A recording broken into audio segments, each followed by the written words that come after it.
я не считаю, что у нас поражение крупное. Не крупнее, чем у всех. Я считаю, мы сыграли достойно, с таким хорошим соперником, сильным, где много бывших профессионалов с хорошим уровнем. Мы получили хороший опыт от этой игры. В целом, положительные стороны какие с точки зрения, может быть, тактики, техники? Вот за эти 3 матча уже можно выделить у ангелов. У ангелов, ну, можно... Мы хорошо обороняемся, мы научились играть. Как бы мы недавно познакомились с командой, немножко сборная у нас. Вот.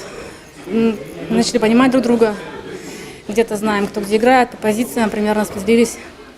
Вчерашняя ничья 0-0 с Малахитом эмоционально придала? Да, мы считаем даже, что, наверное, ну я так считаю, что мы даже, возможно, эту победу упустили. Мы могли эту игру выигрывать. Где-то что-то не хватило, там моя штанга, которая до сих пор у меня в ушах звенит. Где-то. Поэтому мы должны были выигрывать эту игру. И да, конечно, уверенность немного вселила нас.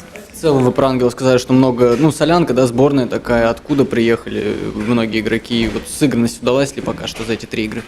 Ну, вот из Ухты, из Москвы у нас есть игроки, из Ярославля 1 человек, вот Киров. Ну, сыгрываемся, в принципе, знаем друг друга уже, много лет играем так где-то. То есть, в общем-то, пытаемся сыгрываться. Конечно, пока одного турнира, 4 игры, для этого мало. Другие команды проводят сборы для того, чтобы познакомиться, как-то наиграть какие-то связки. У нас этого не получилось, мы не смогли. Ну, на ваш взгляд, в сравнении с прошлым годом ангелы прибавили? Ой, я не знаю, я играла в другой подгруппе в Санкт-Петербурге, поэтому эту команду я не знаю, не могу сравнить. А тренер что говорит все же? Тренер, ну вообще, девочки говорят, что да, они прибавили, что действительно есть рост у них. То есть в прошлом году им было сложнее. Вам, раз есть с чем сравнивать, там питерская группа сейчас, какая группа интереснее, и ну тут действительно равные команды, все 5 по сути. Да, здесь, конечно, интереснее намного, я уже говорила об этом девочкам, и делилась с кем-то. Вот.